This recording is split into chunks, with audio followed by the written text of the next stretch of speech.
Salam alaikum. Alors, cette séance vidéo, elle est consacrée au TP numéro 3. Donc, comme je vous ai envoyé un document qui retrace un descriptif détaillé du TP3. Donc, il s'agit de calculer l'inductance et la force qui s'exerce sur un électroaimant. Ce calcul, bien sûr, nous allons le réaliser sur le logiciel FEM et, bien sûr, une méthode analytique qui nous servira de base de comparaison.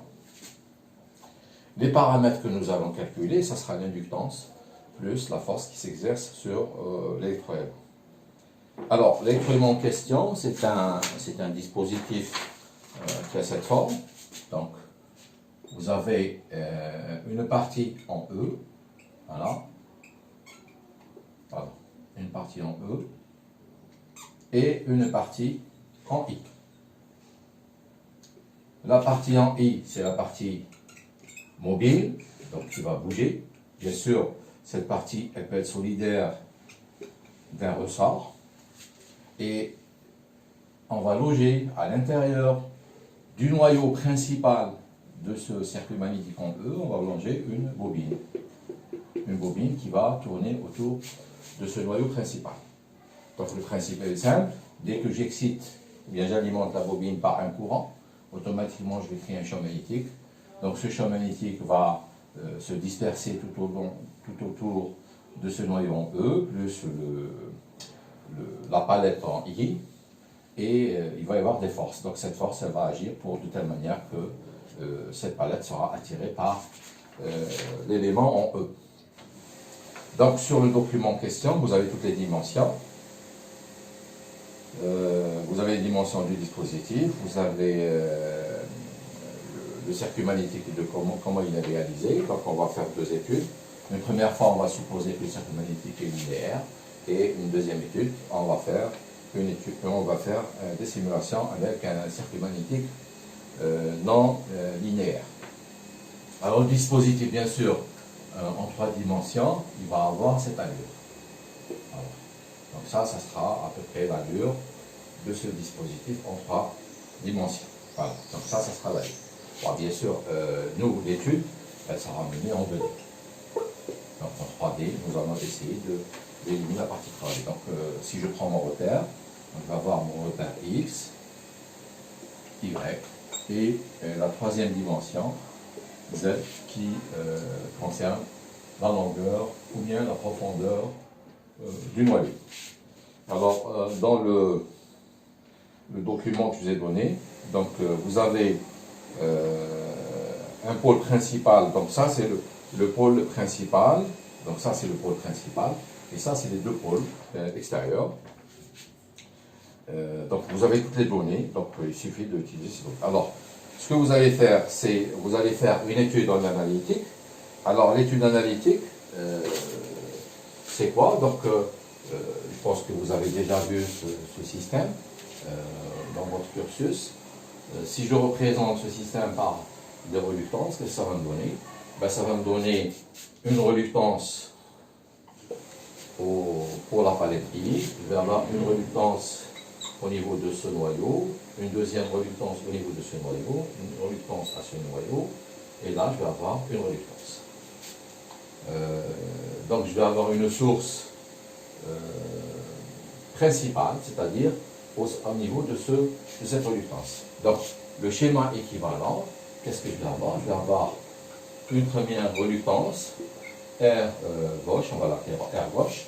Ensuite, je vais avoir une reluctance centrale avec une force magnétomotrice F, voilà. Ensuite, je vais avoir une reluctance droite.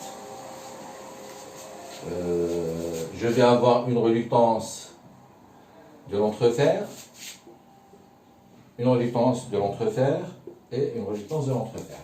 Donc je vais avoir ici, une reluctance RF, voilà, RE, là une deuxième reluctance RE, là ça sera une reluctance RE, et le tout, bien sûr, ça va me donner une reluctance une première reluctance là, et je vais avoir une deuxième reluctance là. Donc là, si je vais dire que le flux circule dans ce sens, voilà, il va avoir cette allure. Donc le flux, donc si j'injecte un courant plus, moins, c'est-à-dire si le courant il est rentrant, donc le flux il va tourner autour du noyau, donc avec la main droite, je vais avoir le sens du flux. Voilà, ça sera le sens du flux, et là, ça sera le flux qui descend. Voilà. Donc, je vais avoir un flux principal, là, je vais avoir phi G, et là, je vais avoir phi D. Voilà. Et ce flux va passer à travers les différentes reluctances. Voilà, ça c'est, si vous voulez, grosso modo, la description du circuit magnétique si je vais faire une étude ou bien une modélisation par le réseau de reluctance. Alors, en faisant une certaine démonstration, on arrive à dire, ou bien on arrive à trouver la force F, je vous ai donné, qui est égale, c'est une force analytique, qui est égale à mu0 S fois n carré I carré sur 4E au carré. Alors, mu0 c'est la perméabilité du vide, qui est égale à 4 pi 10 puissance moins 7 Henri par mètre. S étant la section du noyau principal, c'est-à-dire cette section-là. N étant le nombre de spires de la bobine. I étant le courant qui passe à travers une spire. E étant l'épaisseur d'entretien. Petit e l'épaisseur d'entretien. Donc cette formule vous permet de calculer la force qui s'exerce sur la palette. Ça c'est une formule analytique. L'inductance, vous pouvez en déduire l'inductance en cherchant dans la biographie ou bien dans les documentations qui concernent ce magnétique, on peut facilement trouver la formule de l'inductance. Alors, voilà, ça c'est le côté analytique. Alors, pour nous, ce qui nous concerne, pour ce qui concerne ce TP, la partie analytique, ça sera une méthode pour calculer la force F et calculer l'inductance. Mais le but principal pour nous, c'est utiliser le logiciel FEM pour simuler le fonctionnement de ce dispositif. Alors, ce dispositif, les bobines sont alimentées par du courant continu. Donc nous allons essayer, à travers les équations de Maxwell, trouver le modèle adéquat, donc on va faire un petit rappel, trouver le modèle adéquat de ce système et essayer de le simuler sur le logiciel FEM. Alors pour cela, je vais effacer toute cette partie qui concerne la partie, ou bien le côté analytique, et nous allons chercher le modèle qui correspond au système numérique en utilisant le logiciel FEM. Alors je vais reprendre le schéma de notre dispositif, donc je vais avoir un système en E, voilà. Et là je vais avoir une bobine aller, une bobine retour. Donc, je vais créer mes équations de Maxwell. Donc, je vais commencer par la loi de Faraday, rotationnelle de E égale à moins dB sur dt, rotationnelle de H égale à J, plus dérivée du vecteur de déplacement par rapport au temps. Ça, c'est les formules, la loi de Faraday, la loi d'Ampère. Ensuite, les lois de conservation, divergence de B égale à 0, divergence de D égale à ρ, et divergence de J égale à 0.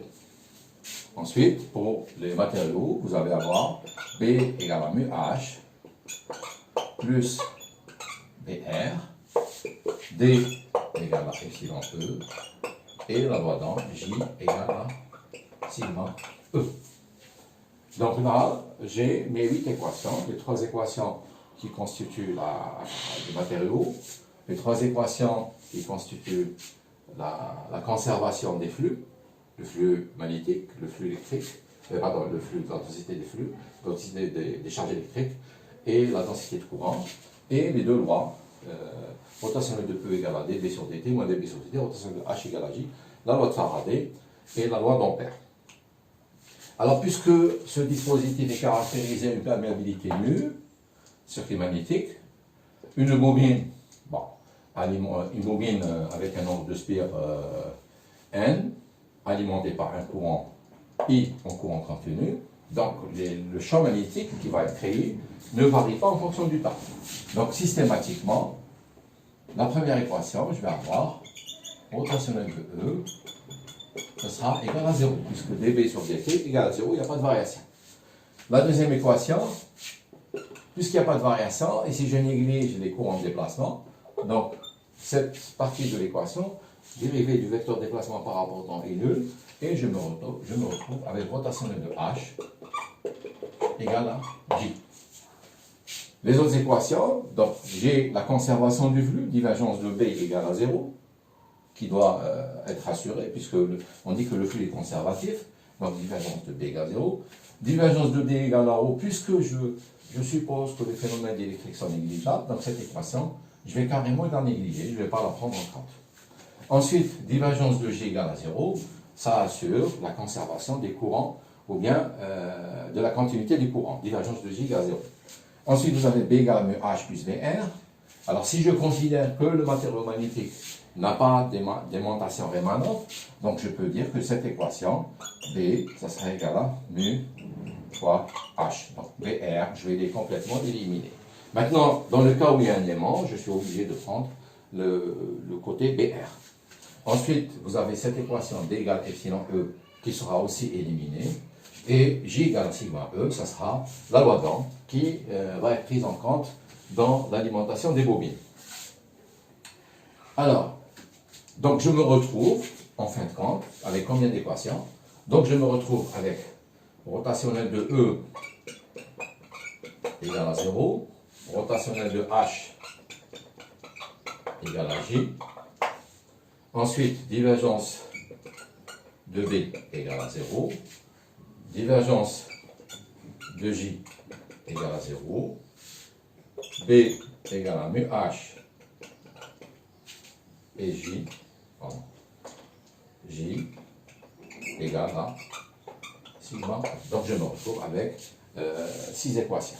Donc j'ai éliminé 2 équations.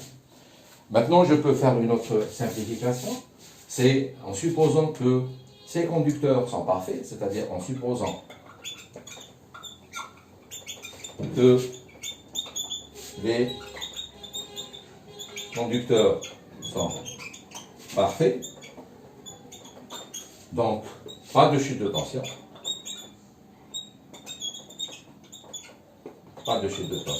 donc systématiquement la conductivité sigma tend vers l'infini. Donc la résistivité elle est nulle, donc le courant, bien la densité de courant, bien le courant est constant, c'est-à-dire dans le bobinage, on suppose qu'il n'y a pas de chute de tension. Donc je peux facilement éliminer cette équation, celle-ci, et bien sûr le rotationnel de E qui est égal à 0, ça veut dire que la différence de potentiel elle est constante. Donc qu'est-ce qu'il me reste? Il me reste rotationnel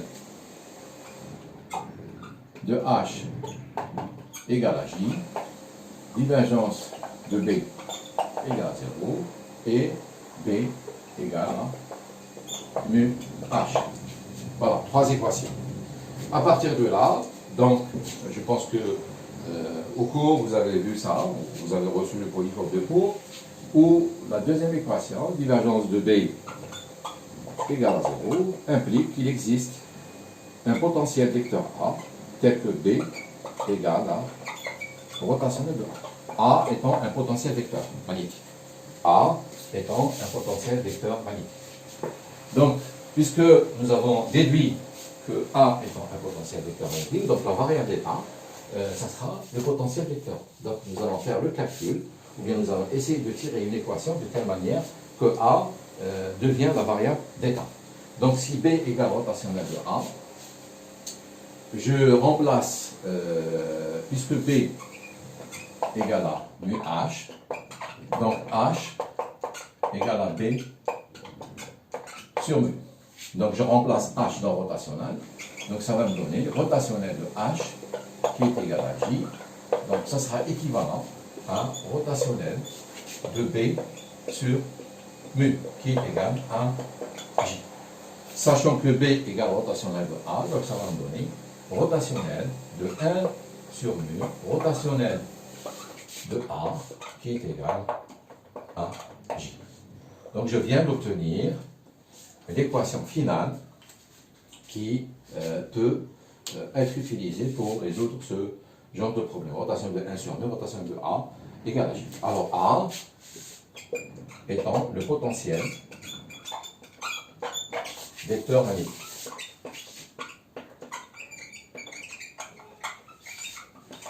A étant le potentiel vecteur magnétique. Alors, puisque je vais travailler en deux dimensions, parce que le circuit magnétique, il est représenté comme ça, donc voilà, le circuit magnétique.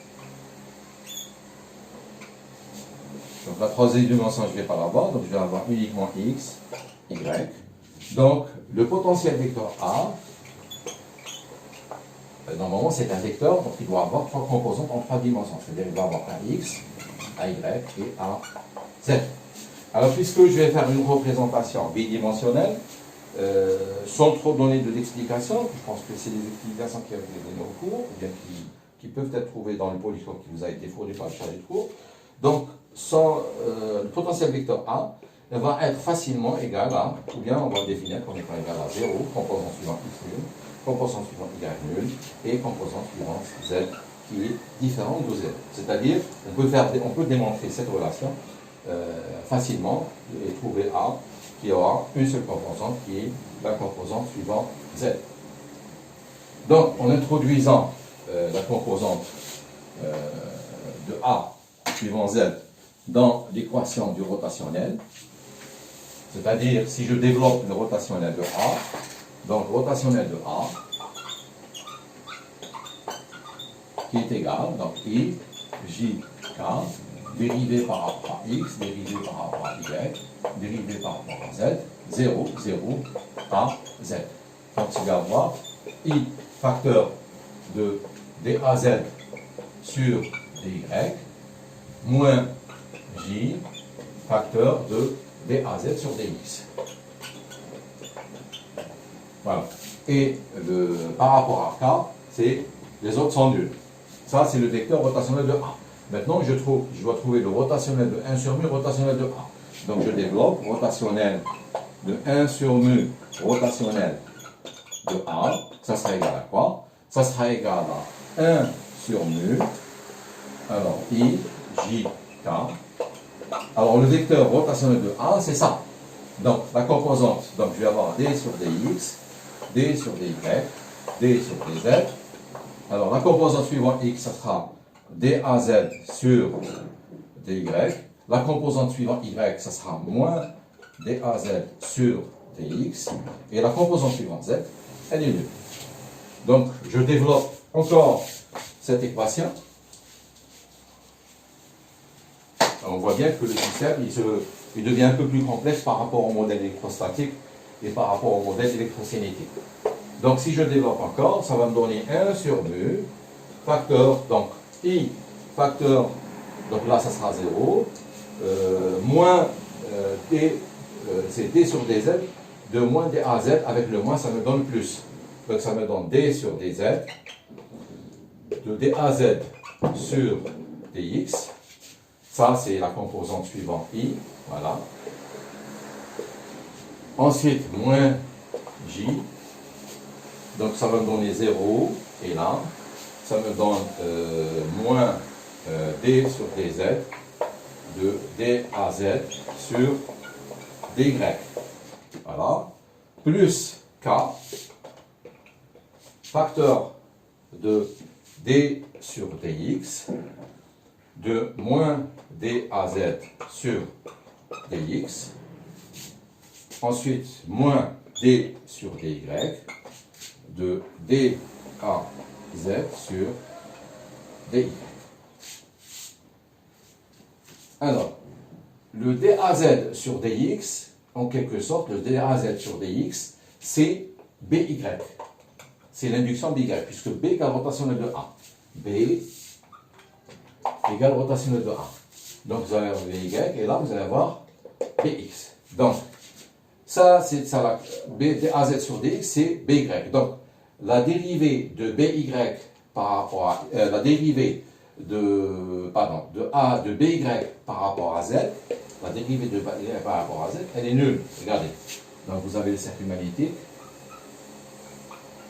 Voilà. Donc si je dis que là c'est un vecteur B, donc automatiquement je vais avoir Bx, et là je vais avoir By. Donc sa variation par rapport à Z, voilà, donc les dérivés par rapport à Z, il ne varie pas. Donc c'est une variation nulle. Ensuite, dAz sur dy, ça sera la composante suivant x. Donc dEbx, la composante bx par rapport à z, elle est aussi nulle. Donc qu'est-ce qu'on va retrouver en fin de compte? Donc on va retrouver rotationnel 1 sur mu rotationnel de A, ça sera égal à moins d, moins d sur dx de 1 sur mu dAz sur dx moins d sur dy de 1 sur mu dAz sur dy qui est égal à j. Ou bien, je mets un plus là, donc je vais avoir un et là je vais mettre un moins. Et bien sûr, la densité de courant, ça sera suivant z, puisque le courant, il est suivant l'axe z. Voilà, on vient de trouver l'équation finale à résoudre pour simuler le fonctionnement de ce dispositif. Bon, c'était un rappel de votre cours. Et là, cette équation, on doit la résoudre pour trouver la solution. Bien sûr, cette équation, il faut lui associer des conditions limites qu'on verra dans une prochaine vidéo. Voilà, je vous remercie et on se verra la prochaine fois.